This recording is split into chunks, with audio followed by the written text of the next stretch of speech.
Hello student, स्वागत है आपका कॉन्सेप्ट गुरुजी के यूट्यूब चैनल पर। जैसा कि आप सभी को पता है कि अभी अपना चैप्टर चल रहा है जीव जगत, उसी को हम आगे बढ़ाएंगे और आज ये लास्ट वीडियो इसका है, पूरा खत्म हो जाएगा। अगर आपने शुरू से नहीं देखा है तो प्लेलिस्ट उसका बना हुआ है, वहाँ से आप देखिए, तब आपको समझ में आएगा। ठीक है ना, चलिए हम आज स्टार्ट करते हैं। देखिए, पिछले वीडियो हमने गण तक पढ़ लिया था। आपको पता होनी चाहिए सबसे पहले क्या होता है, जगत होता है, जगत के बाद संघ होता है, संघ के बाद वर्ग होता है, वर्ग के बाद आपका गण होता है, गण के बाद कुल होता है, कुल के बाद वंश होता है, वंश के बाद जाति होता है। ये सब हमने पढ़ लिया है, ठीक है ना। इसीलिए आप जाके देख लीजिए अगर आपको ये समझ में नहीं आता है तो। गण तक हमने पढ़ लिया था, गण से आगे होता है आपका वर्ग। वर्ग क्या होता है, देखिए, कुछ समान गुणों वाले गणों को एक वर्ग में रखा जाता है। मतलब कि आपको पता होना चाहिए, गण से ही मिलकर क्या बनेगा, वर्ग मिलेगा। मान चलिए कि 4-5 गण हमारे पास है, उनमें समानताएं हैं, तो उनको क्या करेंगे, उनको एक वर्ग में रख देंगे, है कि नहीं। तो वही हम किए हैं। जैसे कि आपको देखिए प्राइमेट गण, जो प्राइमेट गण है ना, प्राइमेट क्या, एक गण का नाम है। क्या है, एक गण का नाम है।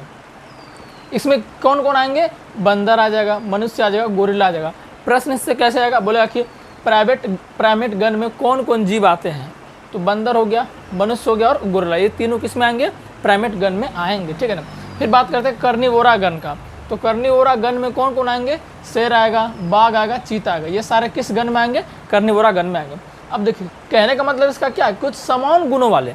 तो बंदर का देखिए, बंदर का भी देखिए, हम लोग का लगभग से उसको भी हाथ होता है, वो भी दौड़ता है, वो भी सांस लेता है, वो भी उत्सर्जन करता है, वो भी भोजन को पचाता है। तो लगभग अच्छा चीज़ जो है मैच खाता है।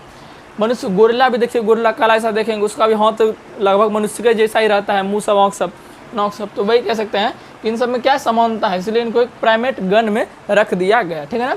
यहाँ पर देखिए, शेर, बाघ, चीता में बहुत सारी समानताएं होती है, तो इनमें इनको कर्निवोरा गण में रख दिया गया है। ठीक है ना। अब देखिए, ये पूरे गण को जो है किस में रख दिया गया, स्तनधारी वर्ग में, क्योंकि वर्ग का डेफिनेशन क्या है, कुछ समान गुणों वाले गणों को एक वर्ग में रखा जाता है। तो प्राइमेट गण हो या कर्निवोरा गण हो, इन सभी गण में क्या है, समानताएं हैं। तो देखिए, शेर, देखिए शेर मनुष्य में समानता ना है, शेर भी देखिए भोजन खाता है तो पचाता है, हम भी भोजन खाते हैं तो पचाते हैं। शेर भी उत्सर्जन करता है, हम भी उत्सर्जन करते हैं। तो यही सब समानताएं हुआ। तो समानताएं हैं तो मतलब इनको हम किस में रख दिए, स्तनधारी वर्ग में रखिए। मनुष्य भी क्या करता है, बच्चे को दूध पिलाता है। शेर भी जो शेर नहीं होते, वो भी क्या करते हैं, अपने बच्चे को दूध पिलाती है। तो समानताएं है ना, इसलिए इनको कौन से वर्ग में रख दिए, स्तनधारी वर्ग में रख दिए। क्वेश्चन कैसे आएगा कि प्राइमेट गण को, कर्निवोरा गण को आप किस वर्ग में रखिएगा, तो स्तनधारी वर्ग में आप रख सकते हैं। ठीक है ना। चलिए, गण अब वर्ग समझ चुके हैं, अब समझते हैं संघ। वापस वही होगा, बहुत सारा वर्ग मिलकर क्या बनाएगा, संघ बनाएगा। यानी कि वर्ग किसके अंतर्गत आएगा, संघ के। अच्छा, संघ को कभी कभी जो है भाग भी बोलते हैं। क्या बोलते हैं, भाग भी बोलते हैं। लेकिन ये भाग जो है पौधों के लिए यूज होगा, किसके लिए, पौधों के लिए। इसको डिवीजन बोलते हैं इंग्लिश में। संघ को फाइलम बोल देंगे और भाग को डिवीजन बोल देंगे। ठीक है ना। संघ क्या होगा, समान गुणों वाले वर्गों को। अब वापस वर्ग, मान लीजिए 4-5 गो वर्ग है, उसमें समानता है, तो किस में रख देंगे, एक संघ में रख देंगे उसको। वही लिखे हैं समान, इस सबको नोट्स आप कॉपी में करते जाइए। समान गुण वाले वर्गों को एक संघ में रखा जाता है।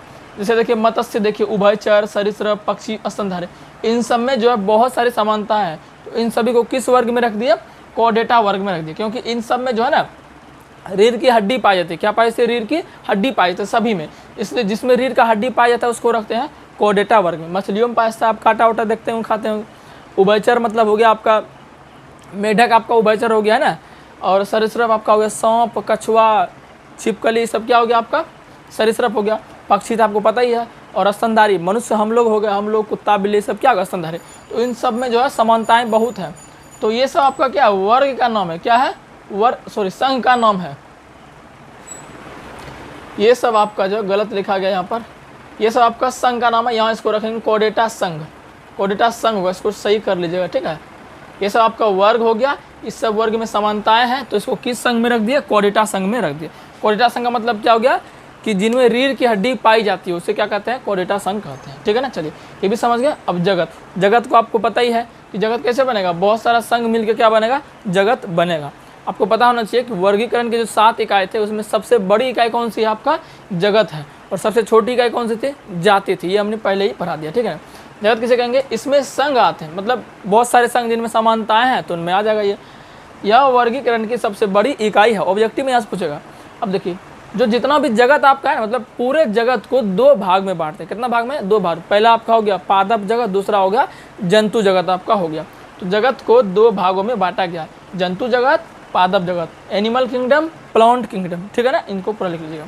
अब जरा देखिए, हालांकि दूसरा चैप्टर जो आपका है वर्गीकरण, जीवों का वर्गीकरण, उनमें इनको बढ़िया से पढ़ेंगे, जंतु जगत में पढ़ेंगे पोरीफेरा, सिलेंट्रेटा, निडेरिया, है ना, इकाइनोडर्मिटा, कॉर्डेटा, उनमें इसको डिटेल में पढ़ेंगे। और पादप जगत में आपको पता ही आता है Monera, protista, fungi, Plantae, Animalia, उन सबको इसमें पढ़ेंगे, ठीक है ना। इसका जस्ट चैप्टर आएगा, ये खत्म हो जाएगा। तो अब बात करते हैं वर्ग की सहायता साधन के बारे में।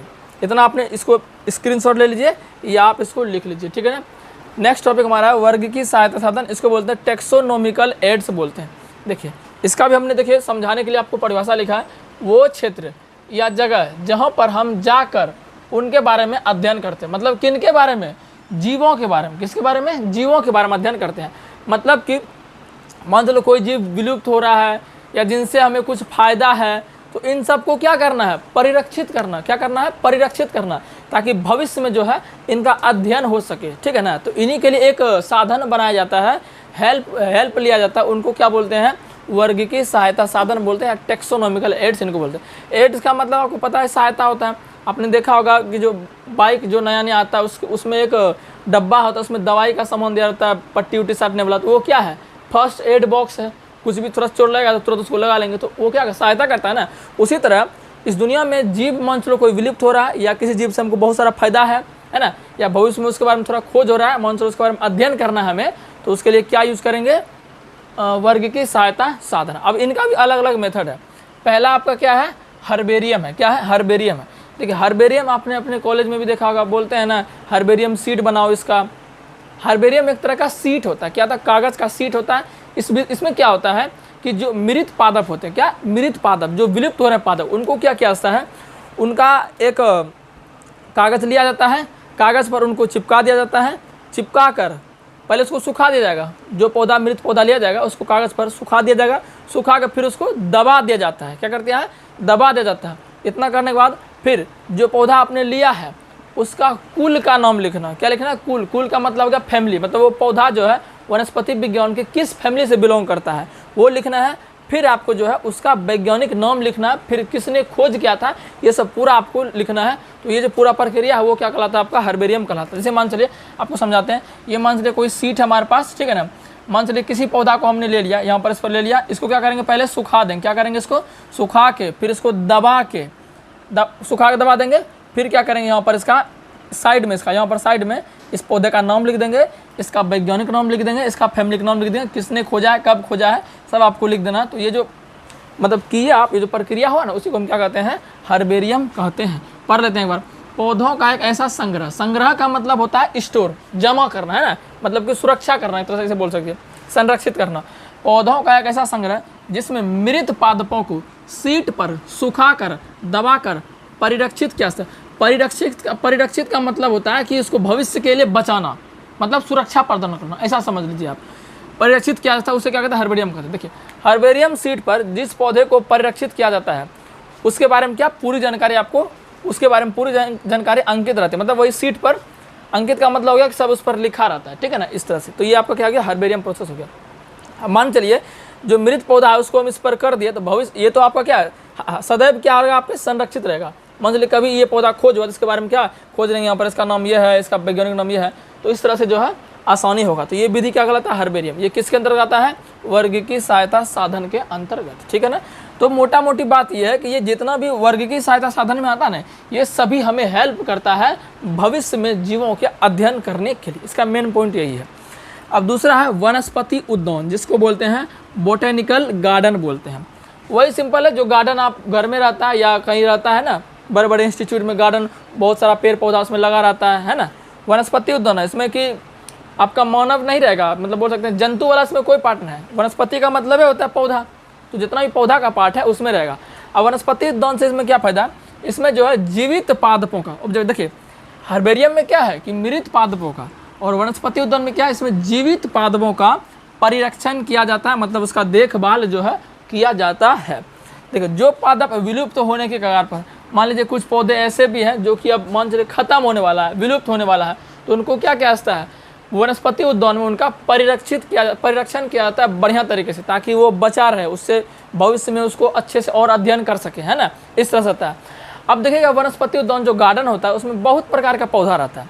जो भी पौधा रहता है ना, उस पौधे पर एक लेबल लगा दिया जाता है। क्या कर दिया जाता है? लेबल लगा दिया जाता है।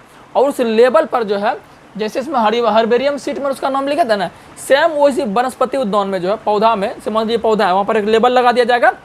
वहाँ पर उसका पौधे का पूरा नाम, साइंटिफिक नेम, के खोजा, कब खोजा, क्या है उसका कुल का नाम, फैमिली का नाम, सब उस पर लिखा रहता है, ताकि अगर आप जाएं वनस्पति उद्यान घूमने तो आप पता कर पाएँ कि ये पौधे का ये नाम है, ये इस कुल से आता है, ये सब आपका होता है ना। तो उसी को क्या बोलते हैं? वनस्पति उद्यान। ठीक है। जो पादप से औषधियाँ प्राप्त होती है, कुछ पौधे ऐसे भी हैं जिनसे हमें दवाई प्राप्त होती है, तो उन सबको संरक्षित करना बहुत जरूरी है ताकि हमें भविष्य में उससे कम हो। तो ये जो पूरा है आपका वनस्पति उद्यान में सारे पौधे को इस प्रकार से सजाया जाता है। ठीक है ना, तो आपका हो गया। अब देखिए एग्जाम में क्वेश्चन आता है आपका, कुछ प्रसिद्ध वनस्पति उद्यान, मतलब कुछ ऐसे फेमस हमारे पास हैं बोटेनिकल गार्डन, जो उनका नाम आपको याद रखना है। पहला है बोटेनिकल गार्डन। देखो बोटेनिकल गार्डन को हिंदी में कहते हैं वनस्पति उद्यान, तो कन्फ्यूज नहीं होना है। बोटेनिकल गार्डन क्यू, क्या है? क्यू। ये क्यू एक जगह का नाम, ये क्या है? एक जगह का नाम है। ठीक है ना, जैसे आप भारत में रहते हैं तो बिहार एक जगह का नाम है, उसी तरह इंग्लैंड में एक जगह जिनका नाम क्या है? क्यू है। तो ये प्रसिद्ध है आपका बोटेनिकल गार्डन के लिए। फिर अपने भारत में भी है Indian botanical garden Howrah. Question कैसे पूछेगा? इंडियन बोटेनिकल गार्डन कहाँ है? तो हावड़ा में। ये हावड़ा कहाँ पड़ता है आपका? पश्चिम बंगाल में पड़ता है। कहाँ पड़ता है? पश्चिम बंगाल में पड़ता है, ये ध्यान रख लीजिएगा आप। ठीक है, चलिए। फिर आपका नेशनल बोटेनिकल रिसर्च इंस्टीट्यूट, ये कहाँ आपका? लखनऊ में है, और लखनऊ कहाँ आपका? उत्तर प्रदेश में है, यूपी जिनको बोलते हैं। तो ये तीन आपको जो है बोटेनिकल गार्डन याद रखना है। एग्जाम के लिए पूछ देगा कि नेशनल बोटेनिकल रिसर्च इंस्टीट्यूट कहाँ है, तो लखनऊ में। तीनों आपको ध्यान रखना है। 2-3 पॉइंट और बचा, उनको भी देख लेते हैं फिर ये चैप्टर। तो लास्ट पार्ट है इसका, देख लेते हैं इनको। देखिए इनमें हम पढ़ेंगे अब संग्रहालय के बारे में। टोटल जो है 5 आपका था। पहला आपका था हर्बेरियम, दूसरा क्या था? वनस्पतिक उद्यान, तीसरा आपका संग्रहालय है, चौथा प्राणी उपवन, और 5वां आपका कुंजिया चाबी। ये सारे जो हैं वर्ग की सहायता साधन के लिए उपयोग किए जाते हैं। तो संग्रहालय क्या होता है? आपको म्यूजियम पता होगा, आप म्यूजियम घूमे होंगे वहाँ पर। जैसे कि हिस्टोरिकल म्यूजियम आपका होता है कि बहुत सारा मूर्ति उसमें लगल रहता है, तो वो वाला म्यूजियम नहीं है यहाँ पर। वो आपका इतिहासों सब के लिए होता है कि आप सुने होंगे कि राणा प्रताप जो भी है, महात्मा गांधी या जवाहरलाल नेहरू, वहाँ सबका जो है किसी म्यूजियम में, से पटना म्यूजियम है, वहाँ उसका मूर्ति सब लगल रहता है एकदम बना के पत्थरों सबसे। वो संग्रहालय नहीं, यहाँ है जीवों का संग्रहालय। ठीक है ना। तो देखिए संग्रहालय क्या होता है? यह एक ऐसा विशिष्ट स्थान है जहाँ पादपों मतलब क्या? पौधा, जंतु मतलब जीव हो गया, पादपों एवं जंतुओं के नमूनों को परिरक्षक द्रव में डुबाकर रखा जाता है। कौन से द्रव में? परिरक्षक। और मृत होना चाहिए, ऐसा नहीं कि जिंदा ही रख दी। क्या होना चाहिए? मृत होना चाहिए। ठीक है ना। जैसे कि मान के चलिए कि ये हमारा एक जार हो गया। जार समझते हैं? जार का मतलब हो गया कोई बर्तन। जार का मतलब क्या? कोई बर्तन। इसी जार में कुछ द्रव भर देते हैं। क्या करते हैं? कुछ द्रव भर, और उस द्रव का नाम होता है फॉर्मेलिन। क्या होता है? फॉर्मेलिन। यह ध्यान पूछ लेगा ऑब्जेक्टिव में कि ऐसा कौन सा द्रव है जिसमें कि जंतुओं एवं पादपों के नमूनों को परिरक्षित किया जाता है, तो वो कौन सा है? फॉर्मेलिन द्रव है। तो इनमें जो है इसको सुखाकर या मृत कर इसमें इसको रखा जाता है ताकि वो भविष्य के लिए सेफ रहे, उनके बारे में अध्ययन अच्छे से हो सके। वही चीज़ है यहाँ पर। यह एक ऐसा विशिष्ट स्थान है जहाँ पादपों एवं जंतुओं के नमूनों को परिरक्षक द्रव में रखा जाता है। और परिरक्षक द्रव क्या है? फॉर्मेलिन, ये ध्यान रखना है। फिर कीटों को मारने के बाद, कुछ कीट हैं जिनको कि मारने के बाद जो है उनको डिब्बों में पिन लगाकर रख दिया जाता है ताकि उनके बारे में भी अध्ययन हो सके। ठीक है ना। तो बोलेगा कि कीटों को मारकर कैसे रखा जाता है? तो डिब्बों में पिन लगाकर रखा जाता है। संग्रहालय में प्राणियों के कंकाल भी रखे जाते हैं, मतलब हम लोग प्राणी हो गए, हम लोग का क्या है, कभी कभी कंकाल भी रख दिया जाता है परिरक्षक द्रव में डुबाकर संग्रहालय में। ठीक है ना। चलिए, तो ये आपका संग्रहालय हो गया। अब देख लेते हैं कुछ महत्वपूर्ण संग्रहालय, जैसे कि आपका हो गया इंडियन म्यूजियम कोलकाता। पूछ लेता है कि इंडियन म्यूजियम कहाँ है? तो ये कहाँ आपका है? कोलकाता में है। ठीक है ना। फिर national museum of natural history कहाँ है? ये आपका दिल्ली में है। तो इस तरह से पूछेगा। ठीक है ना। आगे देख लेते हैं। अब देख लेते हैं प्राणी उपवन, इसको बोलते हैं जूलॉजिकल गार्डन, या आप आम भाषा में इनको बोल सकते हैं कि चिड़ियाघर। क्या बोल सकते हैं? चिड़ियाघर बोल सकते हैं। ठीक है ना। देखिए चिड़ियाघर आप जरूर घूमे होंगे एक दो बार। चिड़ियाघर में क्या होता है? आपको विभिन्न प्रकार के जातियों का जो वहाँ पर जंतु मिलता है, उनको देखते हैं आप अच्छे से। उनका भी एक लेबल लगा रहता है, उनमें बोर्ड पर लिखा रहता है ये प्राणी है, यहाँ पाए जाते हैं, इनका इतना जीवन अवधि है, इतना मरेगा, इतना में जनन करेगा, इतना उम्र में बच्चा पैदा करेगा ना। तो सब चीज़ जो है उस प्राणी के बारे में लिखा रहता है। तो वही लिखा है, इसमें जंतुओं के विभिन्न प्रजातियों को रखा जाता है। इनसे हमें वन्य जीवों की आहार प्रकृति तथा व्यवहार सीखने को मिलता है। अब देखिए जो जानवर वहाँ पर रखा गया ना, उनके बारे में आपको जो पता भी चलता है कि ये किस किस जगह पर रहना पसंद करते हैं, इनका भोजन क्या है, है ना। जैसे शेर है तो शेर मांस खाना पसंद करता है, तो उनके बारे में हमको पता चला ना चिड़ियाघर घूमे तो। और भी है जैसे कि आपका खरगोश में, तो खरगोश घास खाना पसंद करता है। हिरन है तो हिरन घास खाना पसंद करता है, दाना खाना पसंद करता है। तो ये सब उसके बारे में हमको क्या पता चलता है, हमको पता चलता है कि उनका रहन सहन कैसा है, व्यवहार कैसा है, कैसे उनका नेचर कैसा है, प्रकृति उनका नेचर कैसा है, मतलब कि टोटली जानकारी उसको हमको मिल जाता है जब हम चिड़ियाघर विजिट करते हैं। तो वही आपका क्या है, प्राणी उपवन। तो ये भी क्या हो गया, अध्ययन का एक तरीका हो गया, वर्गीकरण का तरीका हो गया, ठीक है ना। तो ये आपका हो गया। अब बात करते हैं कुंजी अथवा चाबी के बारे में। कुंजी चाबी क्या, यह भी एक अन्य प्रकार क्या है, साधन है जिसका प्रयोग समानताओं एवं असमानताओं पर आधारित होता है। मतलब कुंजी या चाबी जो है ये आपका समानता और असमानता पर आधारित होता है। क्वेश्चन पूछेगा कि कुंजी किस पर आधारित है, जो वर्गीकरण की जो कुंजी एक साधन है ये किस पर आधारित है, तो समानता और असमानताओं पर आधारित है। देखिए यह किसी विपर्यासी लक्षण, यहाँ समझिए विपर्यासी लक्षण का मतलब होता है अलग अलग लक्षण। क्या होता है, अलग अलग लक्षण, अलग अलग लक्षण। और विपर्यासी मैंने जब भी आएगा विपर्यासी तो दो के लिए आएगा, कितना के लिए आएगा, दो के लिए। तो दो अलग अलग लक्षण में से एक को जिस पर कुंजी दबा जाएगा, मतलब जिस पर कुंजी रखा जाएगा तो वो आपका समानता हो जाएगा, एक और आपका असमानता हो जाएगा, ठीक है ना। तो यही है, अगर आपका प्रत्येक वर्गीय संवर्ग को पहचानना चाहते हैं तो उनके लिए आपका क्या है, अलग अलग कुंजी होता है, ठीक है ना। तो फाइनली हमने जो है पूरा आपका जो जीव जगत है पूरा चैप्टर खत्म हो गया है। फिर से आप इसको एक बार रिवीजन कर सकते हैं स्पीड करके, ताकि आप इनको अच्छे से रिवीजन कर लें। फिर हम नेक्स्ट वीडियो में देखेंगे चैप्टर नंबर 2। चैनल पर नया है तो चैनल को सब्सक्राइब जरूर करिएगा।